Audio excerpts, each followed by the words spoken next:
देखिए, पिछले अगर आप 2-3 महीने देखें तो काफी कुछ हुआ है। सबसे पहले तो बांग्लादेश में तख्ता पलट हुआ, और बांग्लादेश में हम सबको मालूम है कि Adani had made lot of investment. Adani Adani ने बहुत इन्वेस्टमेंट्स की थी, और ये भी मालूम है कि उन इन्वेस्टमेंट्स के लिए सेल्स कॉल किसने मारी थी, वो होते हैं हमारे प्रदेश के प्रधानमंत्री ने। तो वो वहां पर एक धंधा बंद हुआ, और बांग्लादेश का जो तख्ता पलट हुआ था वो anti India anti Adani plank पे ही हुआ था। नॉट दैट कि भाई वही एक रीजन थी, पर एक वो भी प्लैंक था कि शेख हसीना की हमारे हिंदुस्तान की सरकार से बढ़ती हुई नजदीकियां। अभी रिसेंटली जो हुआ है 2 दिन पहले श्रीलंका में, श्रीलंका में तो इलेक्शन का एजेंडा था कि मेरे को कि जो उसका इनकम्बेंट प्रेसिडेंट है उसने यही कहा था कि मैं अडानी पावर को देश से बाहर निकाल के फेंकूंगा। अब उसकी रीजन क्या थी, क्यों? क्योंकि लास्ट ईयर जब न्यूज आई थी, जब ये श्रीलंका में क्राइसिस हुआ, तो उससे जस्ट पहले कि सिलोन पावर के ही जो शायद चेयरपर्सन थे, उन्होंने खुद ही कह दिया था कि हमने जो कॉन्ट्रैक्ट दिया है वो प्रेसिडेंट के कहने पे दिया है, और प्रेसिडेंट ने जो कहा है उसने कहा है कि I was under ट्रेमेंडस pressure from mister Narendra Modi. तो वो बात मीडिया ने दबा दी, यूट्यूब पर थोड़ी बहुत चली, बाकी मेन स्ट्रीम मीडिया तो आई नहीं। तो अब वहां पे तख्ता पलट हो गया, तो इसकी रिपरकशंस तो आएंगे ना। तीसरा, कीनिया में अभी 30 साल के लिए कीनिया नैरोबी एयरपोर्ट को बिल्ड ऑपरेट ट्रांसफर बेसिस पे एयरपोर्ट चलाने का काम मिला है। वहां पे काम बाद में मिला, वहां पे हड़ताल पहले शुरू हो गई, तो वहां पे भी एक रिजेंटमेंट आनी शुरू हो गई। क्योंकि वहां, और अगर तीनों को देखा जाए तो तीनों में क्या है? लैक ऑफ ट्रांसपेरेंसी, करप्शन, एक फोन आया और डील दे दी। तो जब आपको लगता है कि आपके फॉरेन प्रोजेक्ट्स खटाई में पड़ गए, तो आपको दो काम करने हैं। एक तो ये have to look within, आपको देश के अंदर ही देखना पड़ेगा कि मैं यहाँ तो बिजनेस कर सकूं। क्योंकि जैसे बांग्लादेश का जो बिजली आती है वो शायद वो झारखंड के गौड़ा प्लांट से जानी थी, राइट? अब वहां पे अगर बांग्लादेश बिजली नहीं जाएगी तो बिजली कहीं तो बिकेगी ना, तो इंडिया में बिकेगी। तो इंडिया में एक पॉजिटिव एनवायरमेंट क्रिएट होनी है। अब जब पॉजिटिव एनवायरमेंट क्रिएट होनी है तो नेशनल मीडिया जो है, एनडीटीवी तो उनका खुद का चैनल है तो वो तो प्रमोट कर ही देगा। बाकी उनके मित्रों के चैनल है, उनके ना सी तो जेठा भाई मोटा भाई जो भी आप कहते हैं उनके उनके उनके मित्रों के चैनल हैं, तो वहां तो प्रमोशन हो ही जाएगी। तो वहां पे एटलीस्ट प्रमोशन ना भी हो, एटलीस्ट कोई no one will do bad mouthing. और बचते हैं यूट्यूबर्स, तो जो जितने में बिका उसको उतने में ले लिया। तो इट्स नॉर्मल बिजनेस कॉल। देखिए, आप इन मीडिया हाउसेस को, इन न्यूज चैनल्स को, अगर न्यूज चैनल समझ रहे हैं तो ये गलती उनकी नहीं है, गलती आपकी है। मेरे हिसाब से ये सिर्फ कंटेंट क्रिएटर है, जैसे आप और मैं मिलकर भी कंटेंट क्रिएट कर रहे हैं। ये इनका मुद्दा लोगों को, देश में जो एक आम आदमी दिक्कतें पेश करता है वो बताना नहीं है। ये न्यूज देते हैं, लेकिन वही न्यूज देते हैं जिसमें वर्ड आएगा मोदी। तो इलेक्ट्रॉनिक मीडिया जो मेन स्ट्रीम मीडिया है वो न्यूज देगा जिसमें मोदी का गुणगान हो सके। ये लोग वो न्यूज देंगे जिसमें मोदी का को बदनाम किया जा सके। बस it's Modi versus Modi going on, nothing else. ये कोई न्यूज मीडिया नहीं है। तो न्यूज मीडिया अगर आप उनको मानते हो तो मानने की गलती खुद ही कर रहे हो। दे आर डिफरेंट चैनल्स जो न्यूज देते हैं। अब मैंने जब ये बात शुरू करी है तो मैं आपको इसके कुछ एग्जाम्पल्स देता हूं, ताकि आपके व्यूअर्स हैं जो इस बात से को समझ सके मैं कहना क्या चाह रहा हूं। हमने आज से जिस आपने वीडियो का जिक्र किया, उस वीडियो में हमने एक लड़की की डेथ का जिक्र किया था, राइट? सिमरन छाबड़ा। जब उसका जिक्र किया था तब मैंने आपसे खुद कहा था कि मैं मल्टीपल चैनल्स के पास गया, मल्टीपल न्यूज मेकर्स के पास गया कि भैया, न्यूज जो कवर करते हैं उनके पास, जर्नलिस्ट के पास गया कि ये एक एक्चुअली में मुद्दा है जहां पर हमें लोगों को चेताना है कि मेडिकल नेग्लिजेंस के नाम पे डॉक्टर्स क्या क्या करते हैं। Not even a single media house came forward. क्यों? क्योंकि उस न्यूज में ना जूस नहीं था। मैं बताता हूं आपको, आज एक और खुलासा करता हूं। आज तक किसी मीडिया ने यह बात नहीं उठाई कि पिछले 1.5 साल में, 2 साल के अंदर, 2 भी नहीं, हाँ 1.5 साल के अंदर प्रॉपर्टी के रेट्स डबल कैसे हो गए। क्या हमारी पॉपुलेशन बढ़ गई है? क्या जमीन कम हो गई है? क्या फ्लैट बनने बंद हो गए और डिमांड सप्लाई का इशू आ गया है, सप्लाई खत्म हो गई है? ऐसा क्या हुआ है कि प्रॉपर्टी के रेट्स लगभग डबल हो गए? जिस मकान में मैं बैठा हूं इसका खुद का रेट तकरीबन 1.75 टाइम्स बढ़ गया है पिछले 1.5 साल में। ऐसा क्या हुआ है? किसी इन्वेस्टिगेटिव जर्नलिस्ट ने आज तक सोचने की जहमत उठाई? चले आपको और एग्जांपल देते हैं। फरवरी 2023 के अंदर हरियाणा सरकार एक निर्णय लेती है। वो क्या लेती है कि जो प्लॉट्स हैं, पहले प्लॉट्स में क्या था कि आप स्ट्रीट प्लस 4 बना सकते थे। स्ट्रीट बना दिया जिसमें पार्किंग होगी, उसके बाद 4 फ्लोर खड़े कर सकते थे। फिर उसको स्ट्रीट प्लस 3 कर दिया, उसको फिर स्ट्रीट प्लस 4 कर दिया। फरवरी 2023 में उसको स्ट्रीट फिर कर दिया स्ट्रीट प्लस 3। भाई इतना मूव क्यों कर रहे हो? कभी 4 कभी 3, कभी 4 कभी 3 क्यों कर रहे हो? कोई तो रीजन होगा, मैं बताऊंगा रीजन। 4 दिन पहले भी खबर आई है, हालांकि उसकी मैंने पुष्टि नहीं करी, पर मेरे पास अभी खबर आई है कि शायद पंजाब हरियाणा हाईकोर्ट ने जो स्ट्रीट प्लस 3 वाला डिसीजन था उसको पलट दिया, अब स्ट्रीट प्लस 4 हो गया है। अब ये हाईकोर्ट का निर्णय आना, मैं हाईकोर्ट का अगर हाईकोर्ट का निर्णय आया, हैव नॉट चेक्ड इट, ठीक है, वो ऐसी व्हाट्सएप पे बहुत कुछ आता है, तो ये भी आया था, तो आपसे जस्ट शेयर कर रहा हूं। मैं हाईकोर्ट की इंटीग्रिटी पे, हाईकोर्ट के ऊपर मैं कोई क्वेश्चन नहीं उठा रहा, बट सोचने वाली बात है, इलेक्शन जस्ट पहले आ गया, इलेक्शन है ना हरियाणा के। अब लोग सोच रहे होंगे सब स्ट्रीट प्लस 3 और स्ट्रीट प्लस 4 में इतना क्या चक्कर है? देखिए, गुड़गांव में एवरेज लैंड प्राइस है 2 लाख रुपए गज का, ठीक है, 2 लाख रुपए स्क्वायर यार्ड का अगर लैंड प्राइस है तो 300 गज का प्लॉट कितने का होगा? तकरीबन 6 करोड़ का, राइट। अब इसमें अगर 3 फ्लोर बनते हैं तो 6 करोड़ रुपए जो हैं वो 3 फ्लोर्स में डिवाइड होंगे। अगर 4 फ्लोर बनते हैं तो पर फ्लोर जो रेट आएगा लैंड का वो ऑब्वियसली कम हो जाएगा, तो फ्लैट का रेट कम हो जाएगा क्योंकि कॉस्ट कम हो गई। क्योंकि मेरे पास जमीन अगर 300 गज ही है, उसकी एक एक्स अमाउंट कीमत है, और उसमें 3 फ्लोर्स बना रहा हूं या 4 फ्लोर बना रहा हूं, तो 4 फ्लोर बनाऊंगा तो पर फ्लैट मेरी जमीन सस्ती पड़ेगी ना मुझे। जब ये होगा तो बड़े बड़े बिल्डर्स जो हाई राइज बिल्डिंग बनाते हैं उनके फ्लैट कौन खरीदेगा? जो हजारों फ्लैट्स की इन्वेंट्री बनी है, M3M की, आईरियो की, MR की, इनको कौन खरीदेगा? क्यों? खरीदने वाले तो फिक्स्ड है ना, खरीदने वाले तो बढ़ नहीं रहे एक्सपोनेंशियली। चले, ये तो हो गया एक मार्केट का। अब दूसरा, आपको एक नाम बताऊंगा एक प्रोजेक्ट का, पता नहीं आपको उसके बारे में पता नहीं पता, आप उस नाम को सुनने से आपके मन में क्या विचार उत्पन्न होते हैं मेरे को केवल वही बताना। दीन दयाल जन आवास योजना, DDJAY। अगर आपको मैं इस नाम से के बारे में बताऊंगा तो आप बताइए इकराम भाई कि आपके मन में क्या आएगा? मेरे मन में यही आएगा कि कोई शायद गवर्नमेंट स्कीम है दीनदयाल के नाम से जो गवर्नमेंट लॉन्च कर रही है। और जन आवास योजना से क्या लगता है आपको? जनता के लिए कोई आवासीय, जैसे प्रधानमंत्री आवासीय योजना है, उसके नाम से भाई आम आदमी के लिए मकान के लिए सुविधा मिलेगी, वही सब। Housing scheme for lower income groups, middle income groups, right? बिल्कुल जी। और अगर मैं कहूं कि ये फ्लैट साहब 3 करोड़ रुपए का है, तो आप क्या कहेंगे? मतलब जनता के नाम पे लूटा जा रहा है हरियाणा जनता को। सरकार हरियाणा सरकार ने हरियाणा सरकार ने पिछले, ये जो खट्टर साहब थे, इन्होंने, इनकी सरकार ने, ये नायब सिंह सैनी वाली ने नहीं, जो करना था खट्टर साहब कर गए। इन्होंने तकरीबन, I don't have the exact number right now, हाँ मेरे लैपटॉप में जरूर है पर ऑफ हैंड मुझे याद नहीं, तकरीबन 45-50 लाइसेंस बांटे DDJAY में, दीनदयाल जन आवास योजना में, which was supposed to be low cost housing scheme. और उसमें क्या था कि देखिए हरियाणा में क्या है कि अगर प्लॉट 180 गज या उससे ऊपर का है तभी आप उसमें फ्लोर वाइज बना के बेच सकते हो।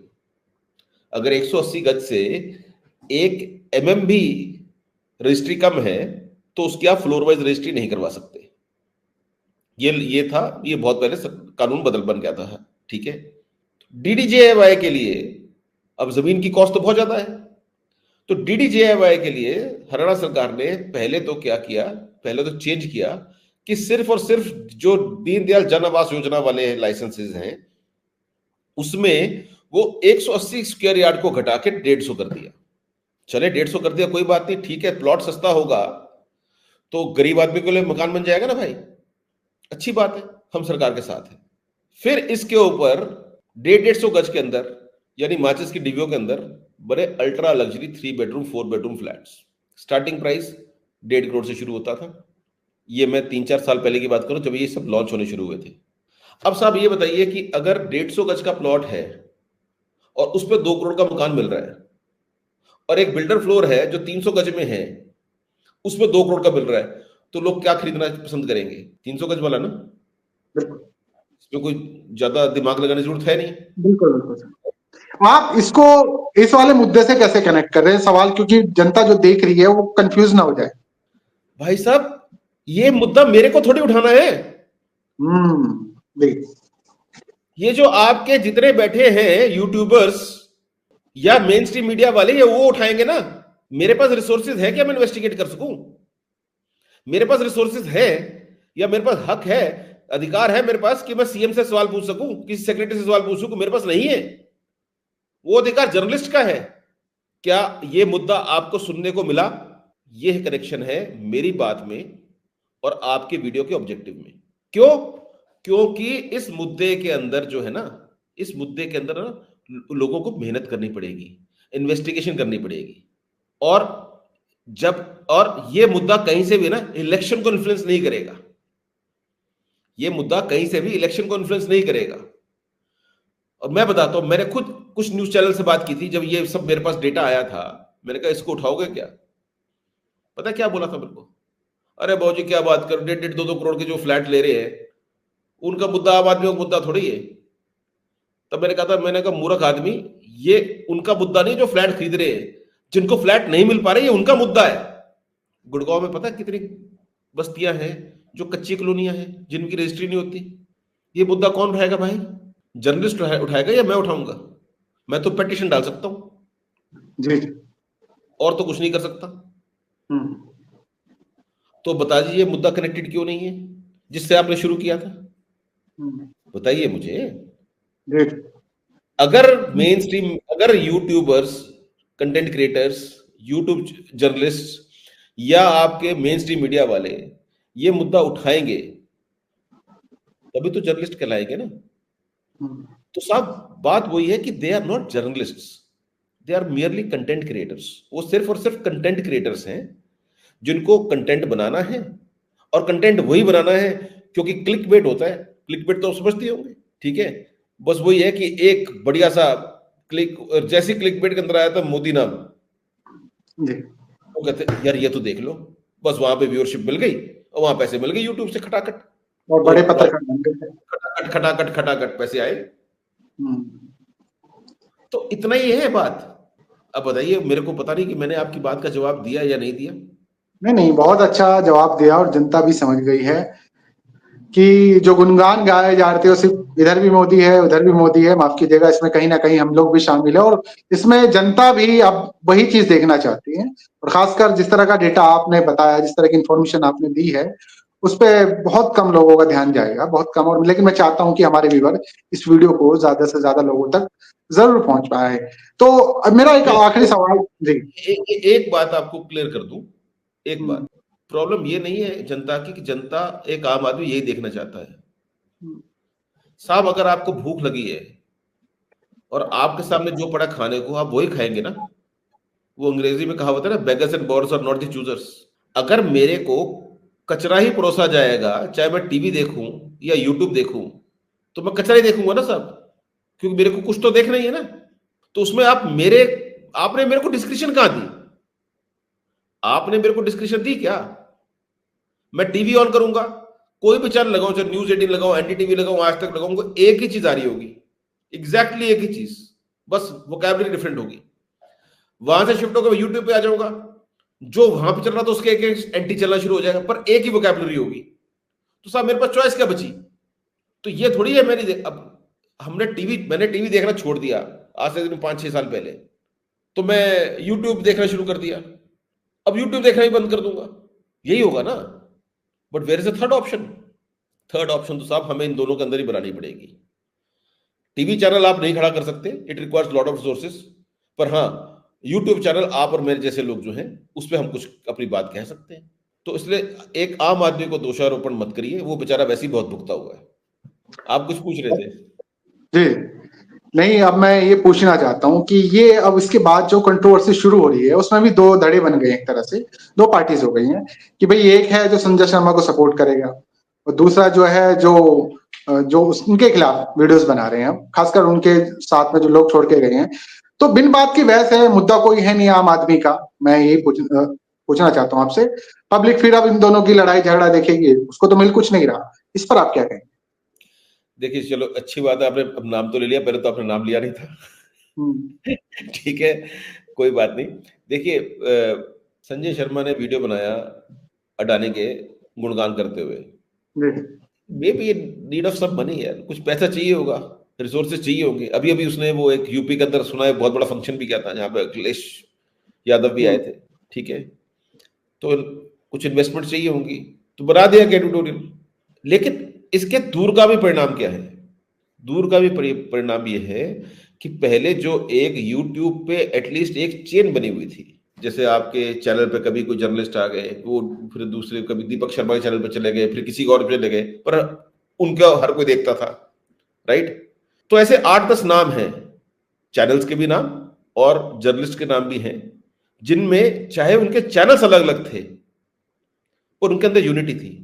मुझे याद है जब रवीश कुमार ने अपना रवीश कुमार ऑफिशियल चैनल खोला था, तो इन सब चैनल्स ने, जबकि रवीश कुमार उनके कंपटीशन में आ रहे थे, रवीश कुमार के चैनल खोलने पे, उनके 40 लाख सब्सक्राइबर होने पे, शायद 40 लाख ही थे, बधाई दी थी। विच मेंट व्हाट? विच मेंट कि उनको वो एक मुट्ठी थे, दे वर लाइक दिस, यूनिफाइड थे, यूनिटी थी। साहब आपके बिजनेसमैन बाबू ने वो मुट्ठी तोड़ दी। कि इस मुट्ठी में से एक उंगली भी निकल जाए ना, पावर आधी से भी कम हो जाती है। आज एक और संजय शर्मा के चैनल पे मयूर जानी थे, आज वो छोड़ गया।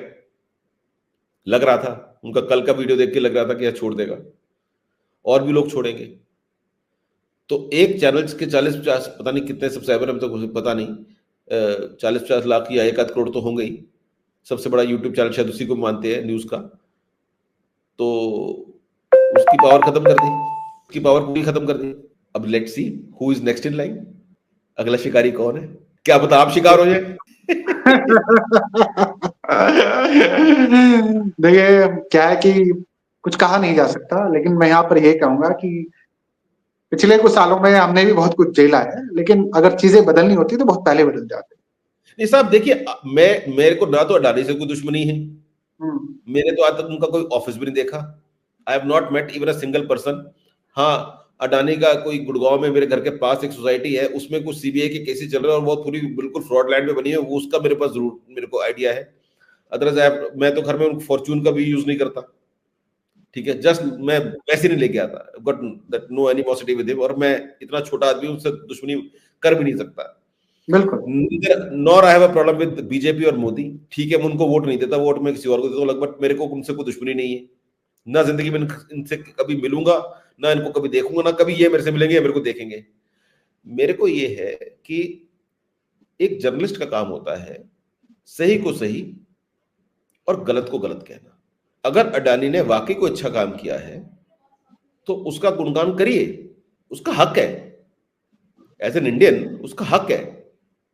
तो साहब अच्छा काम तो करिए, एक बात। और दूसरी बात, आप ही के चैनल पे वीडियोस हैं भाई। मुझे अभी भी याद है जब हिंडनबर्ग की रिपोर्ट आई थी, मैं तब कोर्ट के रास्ते में था, मैं राजीव चौक पे था, ट्रैफिक जैम में फंसा हुआ था, बोर हो रहा था, वीडियो लगा लिया, तब देखा हिंडनबर्ग की रिपोर्ट, खुलासा, ये वो अटरम शटरम, इन्हीं के चैनल पे सुना था मेरे।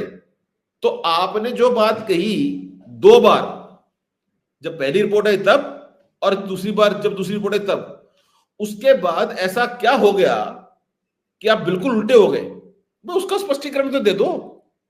मैं नहीं पूछ रहा कि आप बताओ कितने, भाई एडिटोरियल पैसे तो नहीं है, हमें क्या मतलब, हमें क्या मतलब कि आपको पैसा मिला, आपको जमीन मिली, आपको कोई धमकी मिली, हमें क्या पता। पर इतना तो बोल दो ना, डिस्क्लेमर लगा दो, अस्वीकरणीय इसको कहते हैं, वो लगा दो ना कि साहब ऐसा है, ये पेड प्रमोशन है, बात खत्म। नहीं, वो पेड प्रमोशन कोने पे लगता है, यहाँ पे लेफ्ट साइड में, राइट साइड में सॉरी, तो वो यूट्यूब पे वो भी लगा सकते हैं। और वैसे तो यूट्यूब पर भी ऑफिशियली एडवर्टाइजमेंट सारी कंपनीज के आते हैं। हो सकता है हमारी वीडियो शुरू होने से पहले अडानी का ऐड चल रहा हो, तो जब वहां पे चल रहा, तो ये सारी चीजें हो सकती। बहरहाल आपने जो ये हाउसिंग वाला स्कैम जनता के सामने रखा है, इस पर अभी तक किसी ने गौर नहीं किया होगा। मैं चाहता हूँ इस वीडियो को बार बार देखें, और ये क्लिप जो है आप निकाल कर इंस्टाग्राम पर हमारे मिलेगी आपको, वहां से भी शेयर करें। तो निशान जी से फिर एक अच्छे मुद्दे के साथ मुलाकात होगी, या इसमें नया अपडेट होगा जो हम उस पर भी बातचीत करेंगे। हाउसिंग वाले पर आप नीचे कमेंट कीजिएगा और शेयर कीजिए, फिर मुलाकात होगी, तब तक ले दीजिए इजाजत।